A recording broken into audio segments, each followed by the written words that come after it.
साध्या सरळ दिसणाऱ्या चेहऱ्यामागं दडलेलं गुन्हेगारीचं साम्राज्य, सेक्स रॅकेट, खुनाचा आरोप आणि अंमली पदार्थांची तस्करी. तब्बल 22 वर्ष पुण्याच्या अंधारलेल्या गल्ल्यांवर राज्य करणारी कल्याणी देशपांडे अखेर पोलिसांच्या जाळ्यात अडकली आहे. तिच्या अटकेनंतर अनेक गुन्ह्यांची परत उकल होण्याची शक्यता वर्तवली जाते. पुण्यातील कुप्रसिद्ध कल्याणी देशपांडेला पिंपरी चिंचवड पोलिसांकडून बेड्या ठोकण्यात आल्यात.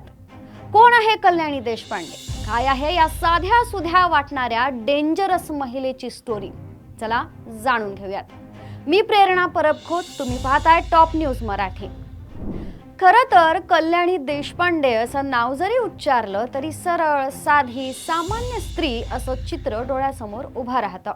पण पुण्यातील उच्चभ्रू सोसायटीत राहणाऱ्या कल्याणी देशपांडेचं नाव आणि तिची कहाणी मोठ्या गंभीर गुन्ह्यांमध्ये बरबटली आहे.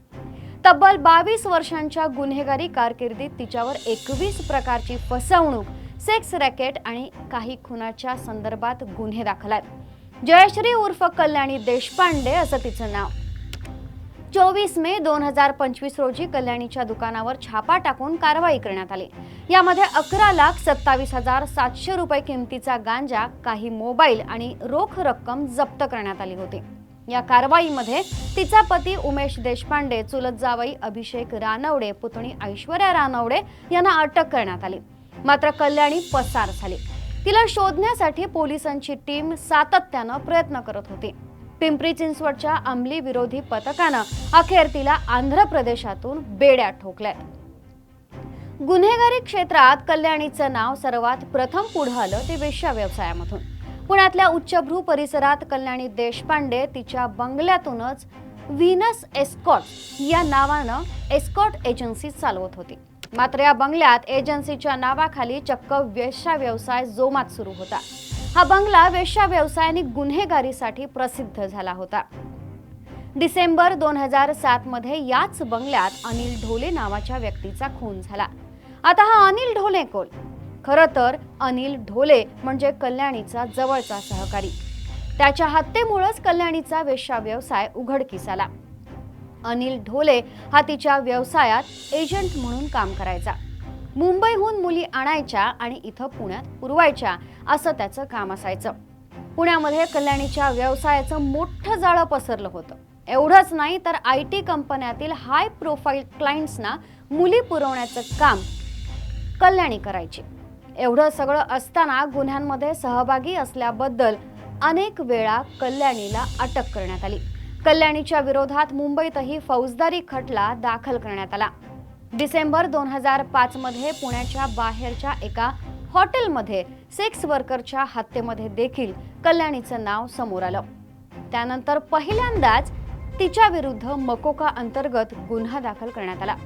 या प्रकरणात पहिली FIR हवेली पोलीस ठाण्यात दाखल झाली होती. त्यानंतर मात्र मकोका प्रकरणातून ती निर्दोष सुटली. पुढे 31 मार्च 2012 रोजी हिंजवडी पोलिसांनी कल्याणीला वेश्या व्यवसायाच्या एका प्रकरणामध्ये अटक केली. त्यानंतर तिला अनेकदा अटक झाली, मात्र ती नेहमीच जामिनावर सुटून बाहेर यायची आणि पोलिसांना चकवा देत वेश्या व्यवसाय मात्र सुरूच ठेवायची. तब्बल 25 वर्ष कल्याणी पुण्याच्या IT कंपन्यांना सेक्स वर्कर पुरवत होती. गुन्हेगारी क्षेत्रात दीर्घकाळ राज्य करणारी आणि अनेकदा पोलिसांना चकवा देणाऱ्या कल्याणी देशपांडेला अखेर आंध्र प्रदेशातून अटक झाली आहे. आता तिच्या चौकशीतून आणखी किती धक्कादायक खुलासे होतील हे पाहणं औत्सुक्याचं ठरणार आहे. गुन्हेगारीचा चेहरा म्हणून ओळखली जाणारी ही स्त्री आता कायद्यासमोर काय काय कबुली देते याकडे संपूर्ण राज्याचं लक्ष लागलंय.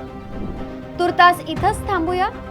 ताज्या घडामोडींसाठी पाहत रहा टॉप न्यूज मराठी. आपला महाराष्ट्र, आपली बातमी. विद्यादानाची उज्ज्वल परंपरा असलेलं विद्येच्या माहेरघरातील आदर्श विद्यापीठ टिळक महाराष्ट्र विद्यापीठ पुणे 2025-26 या शैक्षणिक वर्षासाठी प्रवेश सुरू. BSc AI and ML, BSc data science आणि MSc डेटा सायन्स. अत्याधुनिक सुविधा असलेले ISO 21001 मान्यता प्राप्त टिळक महाराष्ट्र विद्यापीठ पुणे. अधिक माहितीसाठी संपर्क 922300 2070 किंवा 9223002071.